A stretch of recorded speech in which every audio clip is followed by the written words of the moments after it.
So ito na nga, mga kababayan, no? Ang ating unang pag-uusapan ay patungkol dito mga kababayan, no, sa sinabi ni Terry Ridon. Nako, mga kababayan, ano ba yung sinabi ni Terry Ridon?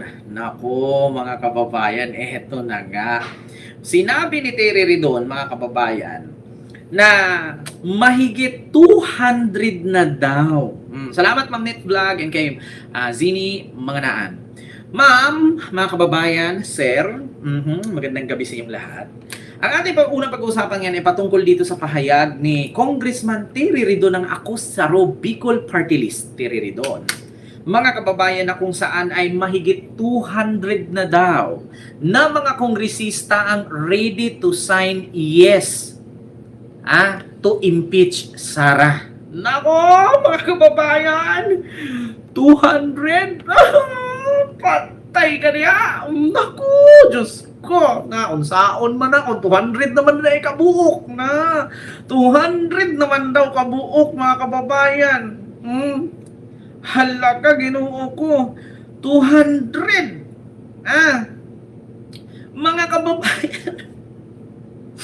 200 naman daw kabuok. Hala, Ginoo ko. Punta tayo dito mga kababayan. Ako, hawak nila ang bit. 200 na daw mga kababayan. Ang ready to sign impeach. Ito mga kababayan Ito. Pakinggan natin. Ako, DZMM ito The Vice President to be impeached next week.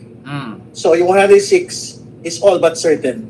It's just a question of how many more votes we will get. And yung in-expect ko namin, at the very best, mapantayin ho yung 215 votes in last year's impeachment.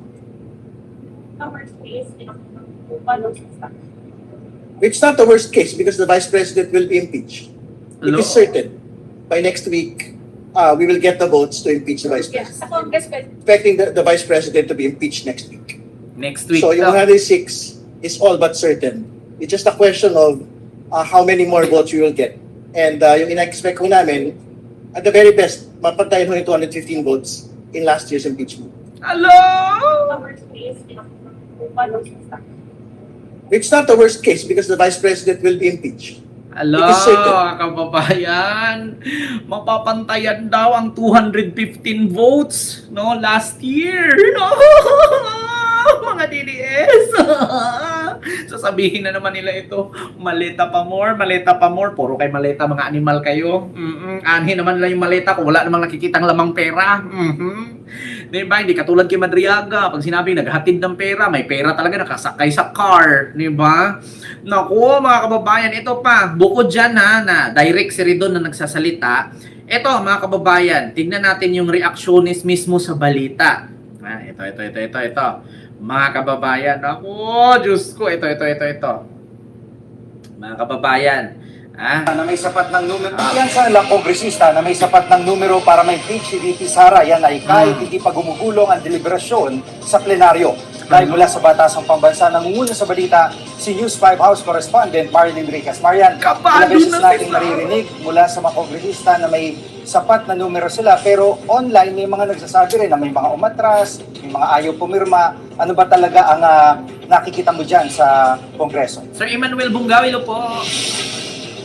Mamian at ibida, dilo. Yes, sige, dalawang numero, no? Yung matunog ngayon na naririnig natin dito sa Kamara. Ayon po kay Bicol Soro Party List Representative Terry Ridon, nasa halos 200 na ang kongresistang boboto para ma-impeach si VP Sara. Mas bababa naman yung tansya ni House Justice Committee Vice Chairperson Jose Alvarez. Ayon po sa kanya, nasa 120 na mga kongresista yung boboto laban kay VP Sara. Ayon sa kanila, base lamang po yan dun sa mga impormasyong naririnig nila dito sa Kamara. Ibig sabihin, pulso lamang po yan, kumbaga. Base sa Konstitusyon, JG, 1/3 o at least 106 lamang na boto ang kailangan para ma-impeach si VP Sara.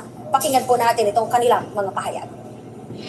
300 plus kami, di ba? O kung ilan yung present sa May 11, pakikita yun kung ilan ang buboto. But I think overwhelming na, so parang 120 yung magsabi na pipirma sila. Siyempre, bulong-bulong sa halls of Congress, alam mo na, estimation ng bawat party. So, meron yun. I think as we speak, we are looking at almost 200 already. House members who are Alo. Sabi ni Jose Alvarez ng Palawan, 120 daw. 106 lang kailangan, pero kay Jose Alvarez may 120 na.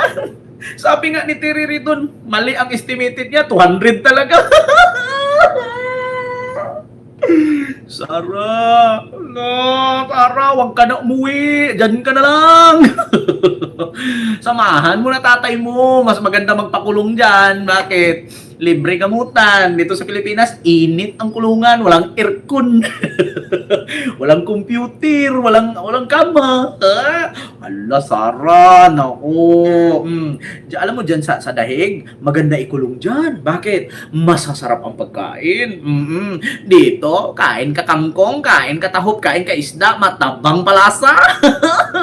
Ala, yari ka, Sara. Malagpasan pa daw yung 200, no? Yung estimated nga ni Jose Alvarez na representative ng tawag dito, Palawan, 120 lang eh. Kay Terry Ridon, mali daw ang estimation ni Jose Alvarez. Kay Terry Ridon, 200 na. Ready to sign yes to impeach Sara. Allah, ginuo ko mga DDS na. Ala, kabadong-kabado na. Ala, Diyos ko, patay ka nila, mga kababayan. Nako, naniniwala ba kayo mga kababayan na 200 ba talaga ang ready to sign yes? Nako, Sara, sabi ba naman ng mga lolo't lola ko noon, kapag ka ikinulong ka daw, ang kinakain mo daw sa loob, alam mo yung yung tahop? Alam mo yung tahop? Ma'am Bia Beng, hello po. Alam niyo ba yung tahop? Yung tahop, alam mo yung kinakain ng baboy, yung ng palay, yung balat ng palay, tapos pino.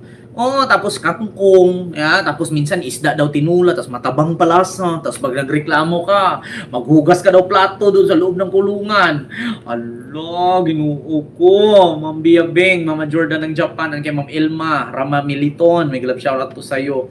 Ala, continue. Define their intent to support the impeachment. I think nag-iikot din ho, syempre may mga caucuses na pag-ikot mo sa party list, sa iba pang mga coalitions. Di ba? Nag-iikot na daw sila. Okay daw. Sabi ni Ma'am Maris Rio, marami daw ang kongresista ang umatras. Huwag kayong maniwala, mga kababayan. Yung mga sinasabi ni Katibinag, puro kasi ganyan yan. Bakit? Kanino ka maniniwala? Doon sa kongresista mismo na si Terry Ridon o kay Katibinag, hindi naman siya connection. Wala naman siya connection doon sa Congress. Kung paniwala kayo dyan, mga kababayan. Huwag kayo maniwala kay Katibinag. Puro fake news yan. Dapat nga sinali sa kinakasuhan yan doon kay Jason Sa at kay Eric Celis eh. Naku, paniwala. Bago kay maniwala kay Katibinag, mga kababayan, ang sabi, marami daw congressman nag-atrasan, no? Ilabas niya muna yung CCTV na may lamang video na nagdodroga si BBM. Kasi alam niyo kung tutuusin na ito. Ito, mga kababayan. Alam niyo ba, hindi sana makulong si Digong. Kung nilabas noon ni Katibinag yung sinasabi niyang USB. Bakit? Kasi ganito po yan. Kung nilabas ni Katibinag ang USB na may lamang nagdodroga si BBM, edi sana si BBM na palitan na ni Sara ngayon at edi sana hindi pinirmahan ni Sara na makapasok ang ICC dito at makulong ang tatay niya. Di ba? Naalala niyo, mga kababayan, hindi pa si Digong inaresto ng ICC, sinabi na ni Katibinag yan sa interview niya sa live ni Maharlika na may hawak siyang CCTV at pati nga daw siya, inalok daw siya ng anak ni First Lady Lisa, nila Sandro, nila Vincent na mag-cocaine. Hawak daw niya ang video na CCTV. Nasa CCTV daw lahat. Kung dapat nilabas niya yan noon habang sumigaw pa si Digong doon sa stage ng Davao na meron tayong presidenteng bangag noon, bangag ngayon si Bongbong Marcos, bangag noon, bangag ngayon, bangag ang ating presidente. Di ba ganun yun? Sabi niya may USB daw siya. Bakit inantay pa niyang mahuli si Digong? Kaya sa totoo lang, mga kababayan, bago kayo maniwala sa mga post ni Katibinag, ilabas niya muna yung USB na may lamang, nagaganon. Si BBM. Kasi kung noon pa yan nilabas niya, nahawak niya ang USB, putang ina, mga kababayan. Hindi pa si Digong hinuli ng ICC, sinabi na ni Katibinag yan. Edi kung nilabas niya yan noon, ipinakita sa media yan, ifinail nila sa ombudsman, edi sana tanggal si PBBM bilang presidente ngayon. Edi sana pag natanggal si BBM, sinong papalit? Edi ba si Inday Sara? Kung si Sara ang naging presidente. Kung hindi pipirma si Sara na pumasok ang ICC at Interpol, hindi maaresto si Digong. Bakit hinayaan ni Katibinag na maaresto si Digong? Diba? Anong rason ni Katibinag kung bakit hindi niya nilabas yung USB? Bakit? Sabi niya, bakit kung nilabas ko yan, tutulungan ba ako? Tutulungan niyo ba ako? No? Pag pamilya ko, buhay ng pamilya ko ang makataya dito. Diyos ko, kadami-daming DDS. Hindi ka ba nila kayang protektahan? Hindi ka ba protektahan ni Sara yan kung sa kayo talaga galing ang USB na nagdudruga si BBM kasi malaking pabor kay Sara yan. Kung inilabas mo yung USB na nagdruga si BBM, si Sara automatic maging presidente. Kita niyo mga kababayan? Ala, di ba? Okay, paniwala dyan kay Katibinag, maniwala kay Terry Ridon. Ito. Sa ilang kongresista na may sapat ng numero para ma-impeach si VP Sara, yan ay kahit hindi pa gumugulong ang deliberasyon sa plenaryo.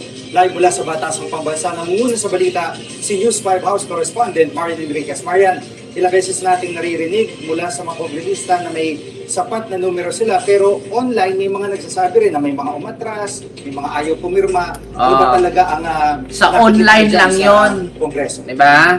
Mga kababayan, sa online lang yung may nagsabing may umatras. Dalawang numero, no? Yung matunog ngayon na naririnig natin dito sa Kamara, ayon po kay Bicol Sorok Party List Representative Terry Ridon, nasa halos 200 na ang kongresistang boboto para ma-impeach si VP Sara. Mas bababa naman yung tansya ni House Justice Committee Vice Chairperson Jose Alvarez. Ayon po sa kanya, nasa 120 na mga kongresista yung boboto laban kay VP Sara. Ayon sa kanila, base lamang po yan dun sa mga impormasyong naririnig nila dito sa Kamara. Ibig sabihin, pulso lamang po yan, kumbaga. Base sa Konstitusyon, JG, 1/3 o at least 106 lamang na boto ang kailangan para ma-impeach si VP Sara.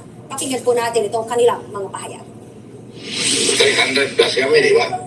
Kung ilan yung present sa May 11, makikita yun kung ilan ang buboto. But I think it's overwhelming na. So, parang May 11 na pala!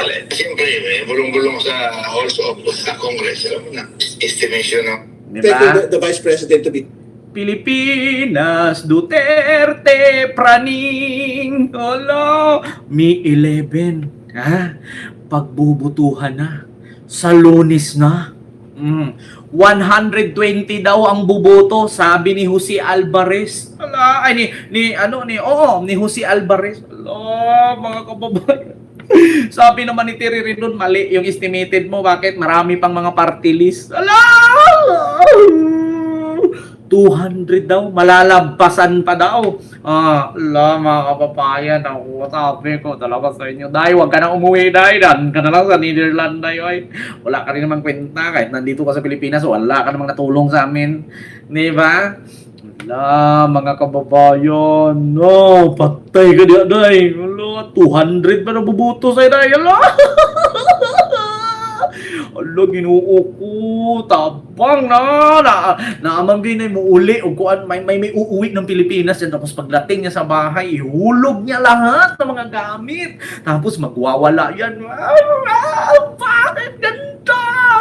Tapos ibabato niya yung mga laptop dyan, putang ina ka, bukol dito si Panilo, bukol dito si Powa, natamaan na laptop, Ginoo ko. Sa sunod yan mga kababayan, hindi lang laptop ang ibato niyan. Pag nakapulot ng baso yan pag nakapulot ng lamesa, upuan yan. Ginoo ko.